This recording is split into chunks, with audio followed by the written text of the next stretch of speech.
Amigos y amigas de Cita Cultural, como les comentaba, en la gala cultural, las directoras teatrales, dramaturgas, actrices, una es periodista, Clara Morel, la otra filósofa y docente de la Universidad Autónoma de Santo Domingo.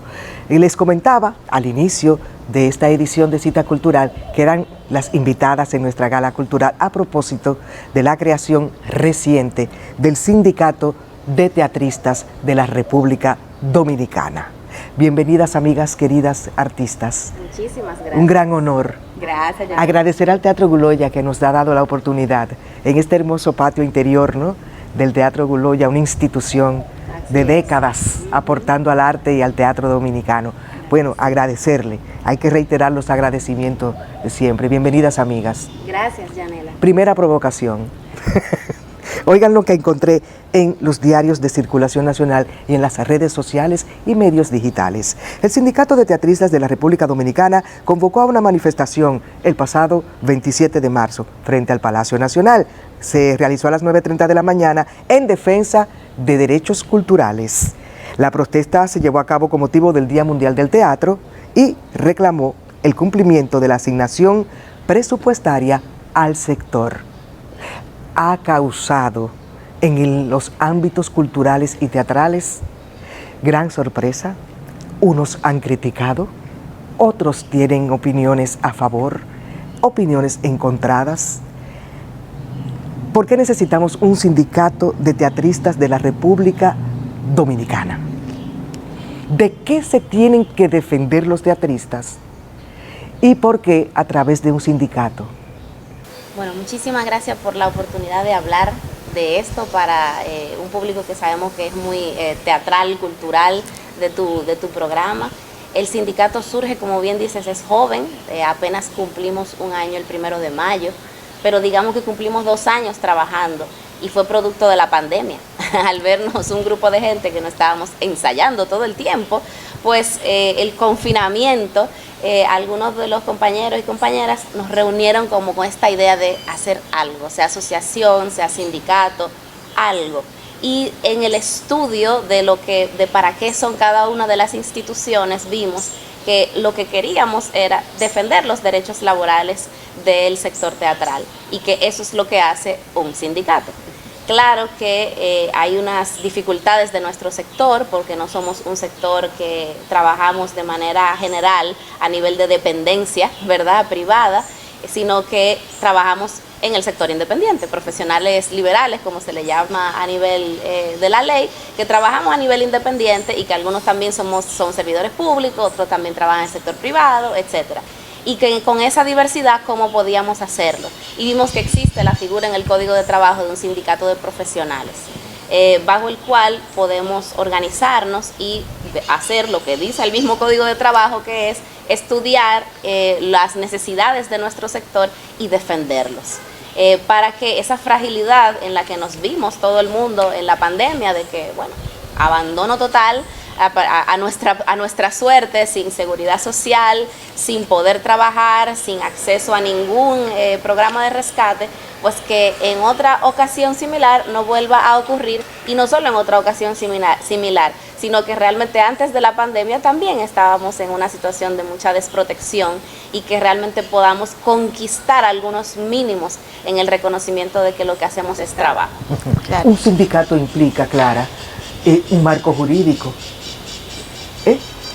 Sí. Y la figura jurídica del sindicato como, digamos, agrupamiento de personas, de profesionales que comparten un mismo oficio, tienen leyes específicas.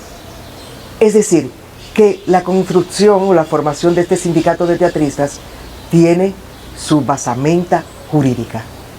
Sí, como bien ha dicho Ingrid, el hecho de ser profesionales independientes también nos da un marco de acción para sindicalizarnos, para reunirnos y demandar nuestros derechos. Yo creo que ella puede hablar un poquito más sobre este marco de la Ley General de Trabajo. Y las leyes de la Organización Internacional del Trabajo. Exactamente, que aunque muchas veces no se socializa y el hecho de que haya tanto estigma alrededor de los sindicatos puede hacer creer que los profesionales que no están amparados en una empresa o en una instancia estatal, pues no tienen este derecho o no pueden dar ese paso. Pero ciertamente ha sido un proceso enriquecedor darnos cuenta que hay muchísimos mecanismos que permiten defender en colectivo los derechos laborales. Sí, que existe la Organización Internacional del Trabajo también, que habla específicamente de la libertad sindical y que nuestro país es signatario también de varios convenios de la OIT, incluyendo el de la libertad sindical, que aunque se viola sistemáticamente realmente la libertad sindical en el país, realmente tenemos el derecho de sindicalizarnos y que claro que son válidas todas las formas de organización que existen a nivel cultural y a nivel teatral. Venimos, digamos que vemos positivamente toda forma de organización en el sector cultural.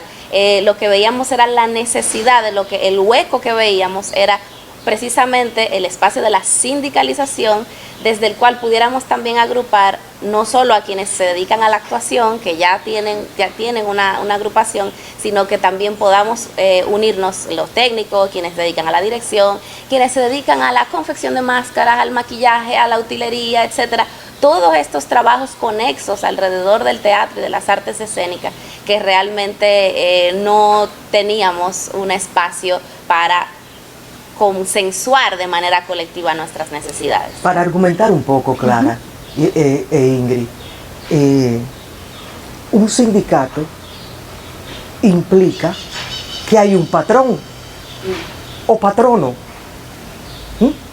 Entonces, la creación de un sindicato y las demandas, que de ella vamos a hablar ampliamente, porque hay un pliego de demandas, sí, salió en los medios de comunicación, se le ha dado mucha cobertura, sobre toda la protesta que se hizo frente al Palacio el pasado 27 de marzo. Entonces, eso incluye un patrón. ¿Quiénes son los patrones o patronas? Bueno, hay una diversidad de modalidades de trabajo. Yo creo que durante la pandemia nosotros reconocimos precisamente esa vulnerabilidad del sector. Nosotros somos chiriperos, nosotros somos independientes, nosotros somos trabajadores temporeros que quizá no tenemos esa figura del patrón visible, sin embargo, sí somos puntualmente contratados. Y frente a eso también tenemos que hacer valer nuestros derechos. Y es por eso la necesidad de reunirnos, de articularnos. ¿Por qué? Porque yo necesito mis reivindicaciones laborales en cuanto al sueldo, horarios, que se respeten mis prestaciones también, aunque la modalidad de contratación varíe. Y es ahí donde se hace necesario rescatar la figura del sindicato y, bueno, adherirnos a otras formas también de sindicalización, como explicaba Ingrid, que es en este caso la de los profesionales independientes, que sí existe y sí está contemplada en el código y que, bueno, nosotros tenemos derecho a ello y por eso nos articulamos de esa manera. Que es una pelea que estamos dando ante el Ministerio de Trabajo. Ojo, estamos dando esa pelea. Sí. ¿Tú sabes por qué también Ingrid preguntaba? Porque veo el Colegio Dominicano de Médicos, la Asociación Médica Dominicana, que son gremios sí, fuertes. La Asociación Dominicana de Profesores, también hay un sindicato creo que de maestros. Sí. Exacto. Y son fuertes, porque está muy bien definido las características de su ámbito laboral. Sí. En el caso de los independientes, que era lo que comentaba Clara, como que todavía hay una nebulosa en este país y uno ve las experiencias también de otros países caribeños y latinoamericanos. ¿Cómo enfrentar entonces ese marco jurídico que no define con certeza, ¿no?, este trabajo que bien apuntaba Clara, somos profesionales liberales? Claro, por ejemplo, en la reciente consulta que hizo el Consejo Consultivo de Trabajo, que abrió a consulta sobre reformas al Código de Trabajo, aprovechamos también el escenario para presentar la necesidad de que haya un acápite completo dentro del Código de Trabajo que define el trabajo artístico, porque es una ausencia. Entonces hace falta que se reconozca. La gente todavía tiene la idea de que tú es un hobby. Y a los niños y niñas, ay, sí, va, la moriqueta, ay, qué lindo. Bueno, sí, ok, pero esa moriqueta que hacemos, que a usted le divierte, es mi trabajo. ¿Y estudié para eso? Estudié Claro. para eso. Sí, sí, sí. Claro, así como cuando usted está bebiendo un jugo o algo en un lugar, usted está disfrutando, pero se lo está sirviendo, está trabajando. O Entonces, cuando usted, por ejemplo, a una gran figura de la televisión, la sube a un escenario, a una obra de teatro, por ejemplo. Claro. Que de eso vamos a hablar, quiénes califican y cuáles son los requerimientos para pertenecer al sindicato. Ustedes hablaban de un sindicato de profesionales, es decir, que intuyo entonces que debes estar titulado en una de las en esa rama, debe en ser el activo arte en la teatral. profesión. Ujú. activo en la profesión. Sí, porque hay un reconocimiento primero de nuestra diversidad. Hay quienes somos empíricos, hay quienes pasamos por la escuela o la universidad, pero en todos los casos hay una trayectoria, hay aportes, hay un servicio a la sociedad desde el trabajo cultural. Es decir, no, a diferencia del colegio médico, que por ejemplo hay que agotar todo un proceso de formación y de reconocimiento, digamos, legal, para acceder a la profesión. En nuestro caso, también hay un ejercicio del día a día que es parte de ese reconocimiento. Nos conocemos todos, sabemos, por ejemplo, de la experiencia de otros colegas, de dónde vienen, y yo creo que también es válido precisamente eso, reconocer el trabajo de quienes sin ser tan visibles o de quienes sin haber ido a una institución de formación en términos formales, pues sí son parte de nuestra profesión, sí tienen un ejercicio de nuestra profesión. Porque por parte de lo que es una de nuestras demandas, como sí tenemos un marco legal en donde la Constitución reconoce los derechos culturales y nos agarramos de ahí lo más que podamos. Tenemos una ley de cultura que habla de la necesidad del respeto a los derechos laborales de los trabajadores de la cultura, la tenemos. Pero tenemos ausencias y dentro de esas ausencias es precisamente la formalización y profesionalización de nuestro trabajo, y una de nuestras exigencias es esa. Entonces, tal vez en otra situación, en otro marco legal, necesitaríamos otro tipo de requisitos que vayan en consonancia con otros marcos legales. En nuestro contexto, como la lucha es por la profesionalización y la formalización del trabajo, entonces no podemos tener como requisito que tengas una titulación cuando tenemos espacios como en el que estamos, salas independientes, escuelas de formación, aunque no sean salas, que hacen un trabajo de formación por años de gente que tú los ves y son profesionales, Claro. aunque no tengan un título. Ah, claro. Sí, claro. y la naturaleza del trabajo creativo, del trabajo artístico, del trabajo cultural, no estamos en una oficina 8 horas, Ajá. no tenemos, como dices, un patrón o un empleador visible, tenemos muchos, somos contratados temporalmente, agotamos procesos creativos que son 3 meses, 6 meses, un año. También en el caso, por ejemplo, de los bailarines, hay una edad de retiro que no son los 60 o los 70 años que hay para la mayoría. Un bailarín se retira de su actividad joven, 40, 42 Sí. años, ya Después puede tiene que ser una persona- coreógrafo y dar o clases de danza. maestro, Claro. pero así hay un sinnúmero de profesiones que implican un agotamiento físico, como por ejemplo en el caso de los técnicos, Claro. que requieren horarios de descanso muy específicos. Esas no son regulaciones que se van a contener en otro tipo de ejercicio profesional o en una modalidad de regulación que implique un trabajo de oficina o el trabajo convencional. Claro. Por eso nosotros tenemos que apuntar primero a que se visibilice el trabajo cultural como trabajo e ir empujando nuestras propias regulaciones para tener calidad de vida, para cobrar mejor, para que se reconozcan nuestras necesidades específicas. Mira, conversábamos antes de la entrevista de los intentos gremiales en la historia del teatro dominicano y en la historia de la cultura dominicana. Y yo le mencionaba CODEARTE, Colegio Dominicano De artistas de Artistas del Teatro. Existe la Asociación de Actores de Cine. Existe la Unión Dominicana de Actores, Actrices, UDAA, que dirige un grupo de artistas encabezado por Giovanni Jerez. Cuando hemos comentado en círculos teatrales la salida del sindicato, la marcha del 27 de marzo pasado, decían, algunos no tenían mucha Fe. optimismo con relación a esta nueva formación. Es natural. Pero ¿en qué nos beneficia a los teatristas, a las teatristas, pertenecer a un sindicato? Mire, esa pregunta... Un poco Clara lo ha delineado, ¿no? Claro. Un poco. Es súper importante esa pregunta. Digo, es natural que haya desconfianza porque, y no solo en el sector cultural, el movimiento social de nuestro país ha sufrido, digamos que muchas dificultades internas, otras que vienen de afuera. O sea, ha habido represión también, ha habido políticas para desmovilizar también desde afuera y desde arriba, desde los gobiernos. Y somos un pueblo que tenemos poco nivel de organización y de sindicalización, apenas un 5% de los trabajadores no públicos están sindicalizados. Eso es uno de los grandes problemas. Pero lo que tenemos que entender es que eso no es bueno, el nivel de desorganización. Por eso la clase trabajadora dominicana está en la situación en la que está, con poca capacidad de negociación de sus condiciones. Algunos se convirtieron en empresarios. También. La cita es mía. Claro, Por si y acaso. además, obvio, o sea, tenemos bajo nivel de sindicalización y además de los sindicatos que tenemos, efectivamente hay malas referencias de dirigentes sindicales que son más bien dirigentes sindicales pero empresariales. Entonces tenemos que... Y hacer una algunos, distinción. perdóname que interrumpa ahí, pero para seguir en ese puntico, algunos utilizan como escalón para ser diputados o senadores. Seguimos. Para llegar a la actividad política. O están siempre con el gobierno de turno, vamos a estar claros. En ese sentido, de las discusiones que nosotros dimos al inicio, fue decir qué es lo que ha pasado con la organización de teatristas y demás. Y una de las cosas que dijimos, es necesario que el sindicato y las organizaciones sociales sean independientes y autónomas frente a los gobiernos de turno. Eso es algo clave. Todo el mundo puede ser parte, no importa de qué partido, de qué tendencia, todo el mundo puede ser parte.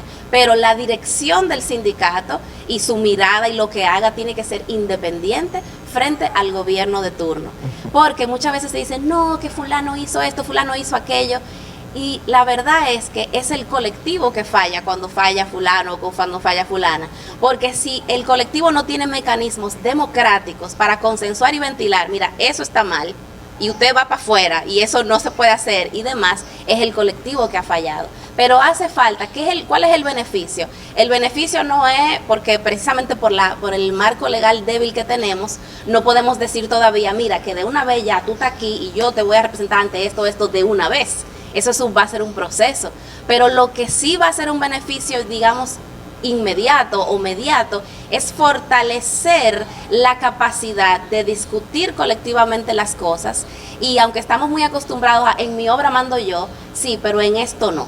En esto mandamos colectivamente y en esto tenemos que tomar las decisiones colectivamente y no es lo que diga fulana, no es lo que diga fulano, no es nadie. Es un ejercicio democrático. Es un ejercicio de democracia. Y de inclusión. Exactamente. Consenso, sí. Es eso. Entonces, también... en estos momentos, Clara, yo sé que tú querías abundar un poquito sobre eso, que es muy importante que ha dicho Ingrid, pero ¿cómo rescatar entonces la fe en que esta organización, el Sindicato de Teatristas de la República Dominicana, pudiera convertirse en una institución que verdaderamente represente los intereses de los teatristas?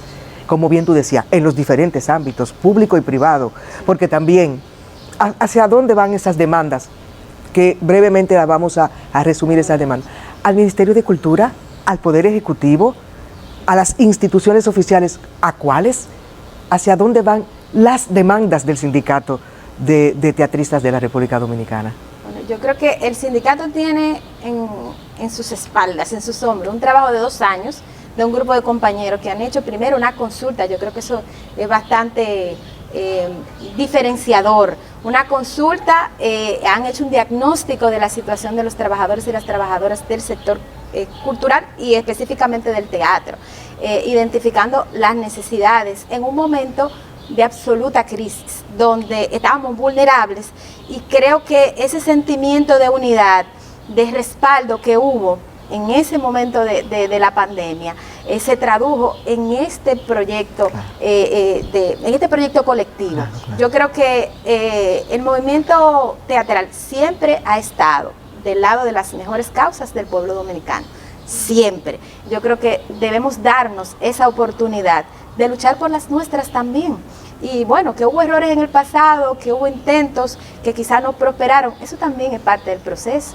de reconocernos, de entender la diversidad de nuestros intereses y que quizá quien tiene voz no necesariamente me representa, quien es visible, quien es una figura, no tiene mis mismos intereses. Y eso no lo convierte en el malo o la mala de la película, sino está en otro espacio. Y yo debo luchar por el mío. Hay una responsabilidad también personal, como ha dicho Ingrid. Yo tengo que fiscalizar a aquellos y aquellas que me representan. Tengo que alzar mi voz en un momento determinado cuando esa persona obre mal o vaya por un camino diferente a la autoridad que se le ha concedido. Entonces, no es solo delegar en los otros y las otras la representación y mantenerse al margen. Y creo que en el proceso de la pandemia hemos visto, digamos, desde el dolor, esa necesidad del encuentro y de que nos tenemos. Y eso es muy hermoso. Yo creo que este proceso va a prosperar como van a prosperar otros, porque la necesidad de articulación es de todo el sector cultural. Así es. Decías.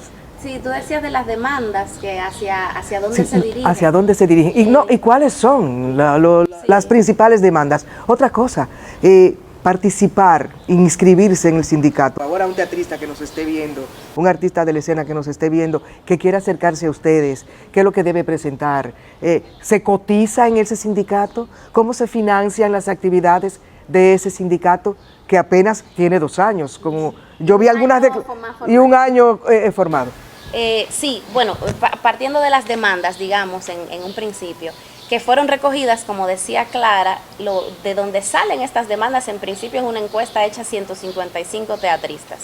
Y organizadas entonces las demandas de lo que la gente decía en las encuestas, validada en la asamblea en 1 de mayo el año pasado, diciendo estas son entonces las demandas, organizadas luego varios meses después en reunión con más de 40 teatristas a nivel nacional que volvieron, primero del Gran Santo Domingo y representaciones también del interior. Es decir, que hubo un intento, hubo una plataforma organizativa. Exacto, sí. Diciendo cuáles son, para decidir, estas son las demandas, ¿qué falta? Se está quedando tal cosa. Ah, ok. Sí, porque a mí me preguntaron, ¿y quién eligió a Ingrid y a Clara Morel? Sí, eso es un proceso largo. Eso es una provocación. Claro. Pero algunos nos dijeron. Por razones éticas, no diré. No hay problema, porque eso pasa, cuando uno no ha conocido el proceso, muchas veces es normal desconfiar, sí. Y yo estoy de dónde salieron. No, y la historia que hay, que te comentaba, ¿no? Claro. El trepadurismo. De dónde salieron. Pero realmente a la asamblea hubo convocatoria pública para la asamblea del 1 de mayo. Luego de eso hemos hecho un trabajo también por redes y individualmente de invitar a gente también y demás. Y también hay gente asociada a veces a los espacios de poder que se hace el que no sabe y sabe también, o sea, vamos a estar claros. Entonces vamos a ver en ese sentido. Las demandas las hemos resumido en 3 cosas fundamentales para este 27 de marzo, Día del Teatro, y son las demandas que se han venido leyendo también en espacios teatrales, luego de las funciones que invitamos a la gente. Y del año pasado también, que emitieron un comunicado en el 2021 con las mismas demandas. Exactamente. Adelante, sí. La primera es fondos para la cultura y transparencia en el manejo de los fondos. Hay una crítica al proceso de desinversión y abandono cultural que ha habido para la cultura. Sabemos que hubo 2 años sin festival, hubo 2 años sin Feria del Libro. ¿Qué pasó con esos recursos? Es lo primero. Queremos transparencia y además que sí hay festival ahora, pero con un presupuesto pírrico, según el POA, 3.500.000 pesos solamente para el Festival Nacional de Teatro. Eso es la nada misma. Y sigue siendo desinversión, aunque se vaya a hacer, pero además lo que se dejó de invertir en los años pasados, ¿por qué no se reinvierte en el sector? Eso por un lado. Además, fondos concursables. En Latinoamérica, no hay que irse a Europa ni a Estados Unidos, en Latinoamérica el sector teatral independiente cuenta de manera consistente con apoyos y fondos estatales para hacer teatro, para crear. Tengo una obra media si quiero escribir. Hay fondos municipales, perdóname que te interrumpa. Incluso en España, ustedes, creo que, Clara, tú estudiaste en España, ¿no? Sí. Hiciste unos estudios allá sobre gestión cultural. Ajá, gestión de proyectos escénicos. Exacto. Me imagino que te diste cuenta de la estructura que existe, ¿no? Sí. Que incluyen, que incluso tienen sus propios marcos jurídicos, los ayuntamientos, lo que son aquí los ayuntamientos que allá le dicen... alcaldías. Sí, además con un nivel de empoderamiento ciudadano, porque la cultura no es solo para los artistas. Hay otras instancias sociales que hacen uso de la cultura para transmitir, para educar, y eso se reconoce. O sea, obviamente los profesionales de la cultura, los artistas tienen un espacio especial, pero los ciudadanos de a pie también tienen derecho a acceder a bienes, servicios y a producir cultura. Por eso es que usted en una de las pancartas decía, la cultura es un derecho. La cultura es un derecho. ¿Dónde dice eso? En la Constitución de la República, desde el 2010, de hecho, que fue un esfuerzo de Y en la Declaración Fundamental de los Derechos Humanos también. También. Exactamente. Digo, lo leí. Sí, que fue un proceso de incidencia desde el sector cultural también que nos precede y que sigue siendo trabajando. Estamos agarrándonos de ese logro del mismo sector cultural, diciendo, hagámoslo valer los derechos culturales. Entonces, presupuesto, porque es un derecho, como la salud, como la educación, la cultura también es un derecho, y el Estado se tiene que ver obligado a invertir en cultura. Esa es una cosa. La segunda es la democratización de las salas y espacios estatales, que incluso entregamos 4 puntos para esas propuestas a los incumbentes de sala. Nos hemos reunido con algunos de ellos, que implica acceso en cuanto a calendarios, que dejen de estar funcionando como si fueran feudos privados de los de turno, y además que haya un acceso en cuanto a costos. Lo mismo que paga un banco privado para alquilar la sala, lo tiene que pagar un teatrista independiente que todo lo hace de su bolsillo. Entonces, que realmente si tú quieres promover la cultura, ay, no hay dinero, bueno, pues tú tienes espacios, haz programas específicos para que podamos acceder a ellos para ensayar y para presentar, que también el tema de espacios para ensayo es un gran tema. Y el tercer punto es seguridad social para los trabajadores y las trabajadoras de la cultura, que no dependamos de la benevolencia del gobernante de turno para que le dieron una pensión a tal, y en general son referentes culturales como más masivos, ¿verdad? Y a los referentes culturales independientes y populares, etcétera, nunca se les reconoce en ese sentido. Ni le dan medallas al mérito. Ni le dan medallas, y tenemos casos recientes de personas que han fallecido, que son referentes importantes, que lo han hecho. Murieron esperando una pensión digna. Terrible. Digna, en condiciones Entonces, terribles. esas son las tres demandas fundamentales. Al Estado, que incluye el Ministerio de Cultura, pero incluye reconocer que el gobierno central, el Poder Ejecutivo, tiene un rol también en manifestarse, en mirar el sector, en poner el dinero también en ese sentido. Y cuando toque en su momento también del sector privado también, en el sentido de que toque ya negociaciones de contrataciones también, pues también toca para el sector privado las demandas. Y la Compañía Nacional de Teatro y el Teatro Rodante, por ejemplo, por señalarte dos instituciones oficiales, ¿no?, que son pagados por el Estado, esos artistas, ¿no? Claro. Pueden participar del sindicato. Como teatristas independientes, sí, pero claro lo que pasa es que tal vez no han como sido compañía. La historia sindical en la República Dominicana, ahí están los testimonios, ahí está la historia escrita, siempre han sido perseguidos los que intentan sindicalizarse. Sí. Esa ha sido una tara como espada de Damocles que pende sobre el movimiento teatral. Sí, sin embargo la ley nos protege, o sea, sindicalizarse es un derecho, Nadie puede tomar una acción en contra tuya, no poner debería. en riesgo tu puesto laboral, no debería, porque tú incluso existe el fuero sindical. Existe el fuero sindical, que ahí iba. Los sindicatos en otros países, y debo referirme a los Estados Unidos o Argentina, Ingrid, donde tú estudiaste teatro y dramaturgia. Hay sindicatos que han puesto, Claro. que casi han dado golpe de Estado a los gobiernos de turno. Es decir, que son, ¿cuál ha sido la clave de que hayan sido tan fuertes?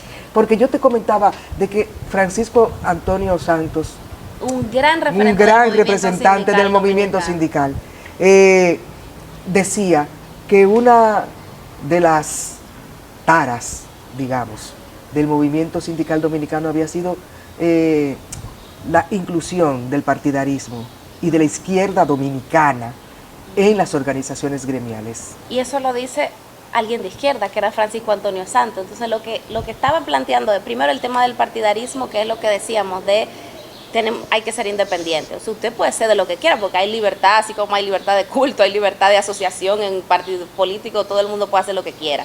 Ahora, el gremio como tal no puede ser confesional de ningún partido, ni o sea, yo estar puedo a ser la cola evangélica, yo puedo ser Lo que usted seguidora quiera. de la filosofía Zen, Ajá. Vegetariana. Buda, hindú, Pero no el vegetariana, sindicato como tal. pero el sindicato es independiente. es independiente. Exactamente. Es una organización que vela por tus derechos. Exactamente. Es decir, entonces, si a mí me contratan como profesional liberal para una obra teatral, ¿debo comunicárselo al sindicato si soy afiliada? Lo que nosotros ¿Cómo me estamos- defiende el sindicato? Claro, lo que nosotros estamos procurando, y es de las cosas que tenemos digamos que en planes inmediatos, es que parte de lo que necesitamos es un tarifario, por decirlo, ¿verdad? O sea, en este momento no es que tú me digas a mí a ver si tú puedes hacer, no es eso, no es que el sindicato va a controlar lo que sus afiliados y sus afiliadas van a hacer, no, es tener herramientas. Porque no es una agencia de casting. Claro, No. Son dos cosas diferentes. Es tener herramientas para yo poder defenderme y decir, es que menos de tanto, eso no se hace, ¿sabes? Y por otro lado, herramientas también legales de modelos de contrato para la diversidad de formas de producción que nosotros tenemos, que si uno es lo mismo una producción independiente, que somos tú y yo, hoy tú eres productor y mañana yo soy productor y pasado es el otro, a que si es una contratación más amplia de grandes productores, etcétera, qué condiciones yo puedo exigir y puedo demandar y podemos construir en cada una de esas. Entonces son de las tareas que tenemos. Y para eso, la invitación a la gente de teatro y demás es, métanse en la cuestión.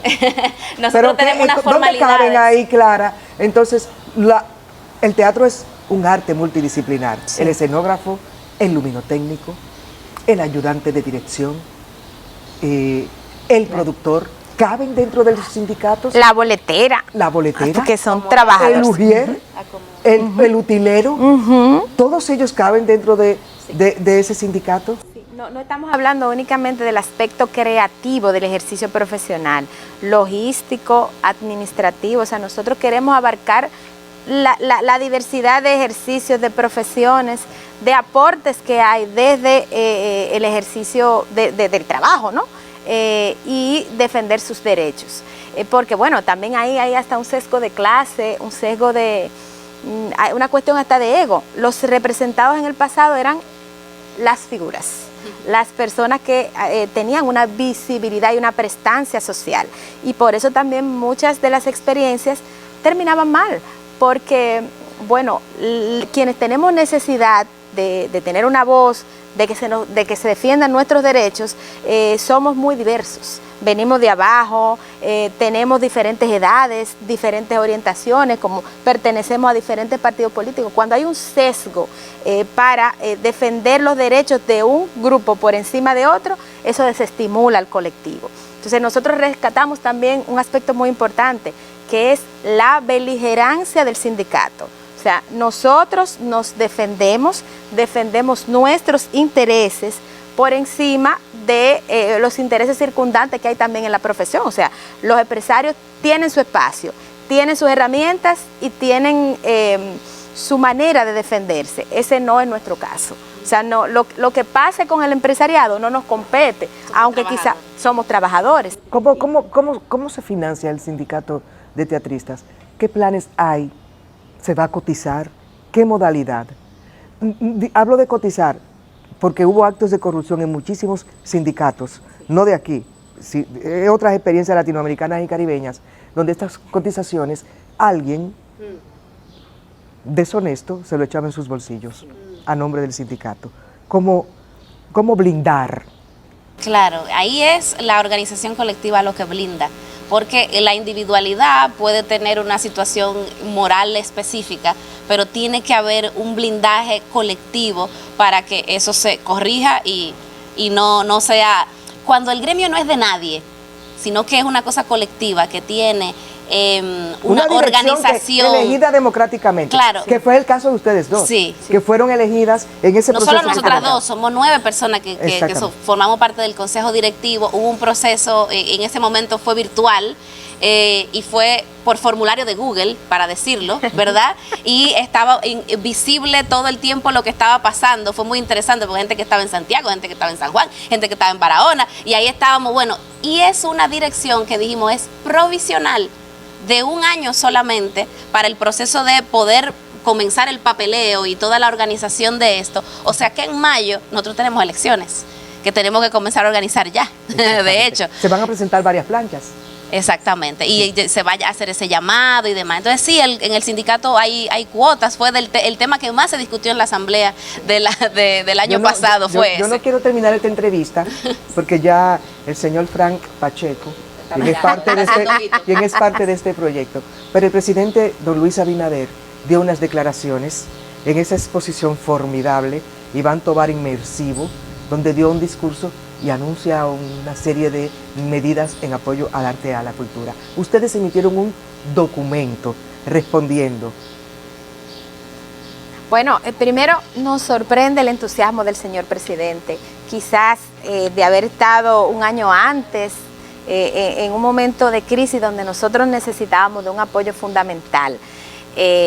Lo hubiéramos recibido con los brazos abiertos. Hoy llega casi 2 años de ese proceso donde no hubo respaldo, donde no hubo, como dijimos, ni siquiera un diagnóstico para ver el impacto que había tenido la COVID en el sector, haciendo promesas de muchos programas que incluso existen y que están en desbandadas, poco informado, mal asesorado al parecer, y bueno, nos generó mucha preocupación porque significa que hay un programa de gobierno que no se está cumpliendo o que no existe. Y eso yo creo que debe movilizar no solo al sector teatral, a todos los sectores. ¿Qué ha pasado con el dinero, como ha dicho Ingrid, que no se ejecutó durante esos 2 años? Pero también la cultura tiene una gran necesidad de más recursos, de más apoyo, sobre todo su función social.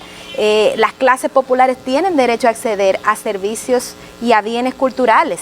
¿Por qué precisamente hacer este anuncio en un evento que tiene sus características hermosísimo, de gran valor, sí, pero que también envía un mensaje de hacia dónde tiene puesta la mirada del señor presidente? Entonces nosotros necesitamos que él nos mire y que él entienda el valor de la cultura, la necesidad que tenemos nosotros como colectivo en este momento, que si hay una reactivación, que si la cultura hoy está vibrante por el trabajo que nosotros hemos tenido. Exacto. Y lo primero que debió haber fue un reconocimiento a eso. Y yo diría que hasta una disculpa por esa soledad en la que se nos ha dejado durante tanto tiempo. Exacto. Ingrid. Y además, sumando a eso, que presentan ante nuestra crítica a la desinversión, presentan la ley de mecenazgo como su propuesta de inversión.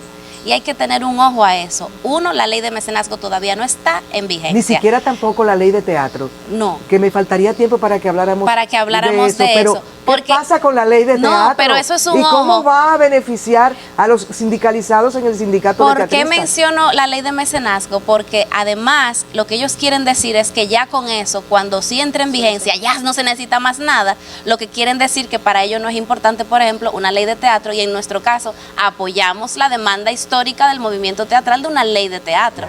Y entonces es lo que es importante de nuestra visión de lo que tiene que ser esa ley de teatro, y son en ese sentido propuestas que hemos hecho, que tiene que ser distinta a la de ley de mecenazgo en el sentido de que, ok, que tú incentives al sector privado para que aporte a la cultura, ok, pero no es suficiente, porque el Estado no puede desligarse de su responsabilidad en invertir en cultura. Y de lo que está en la ley. Y es el Estado el que tiene que además tener formas y mecanismos de toma de decisión junto al gremio, junto al sector teatral, de cuáles son las propuestas de interés cultural y nacional. No puede ser bajo la lógica empresarial qué es lo que va a ser importante en la cultura en el país, precisamente porque nos quedamos siempre con el elitismo a nivel cultural, y los sectores populares y la gran mayoría del sector independiente, lo que hacemos, entonces, ¿quién lo va a considerar de interés cultural? Que por cierto, los festivales nacionales no llegan a las provincias. Por ejemplo. Ni siquiera tampoco a los parques. Y esa es una de nuestras demandas. Pero también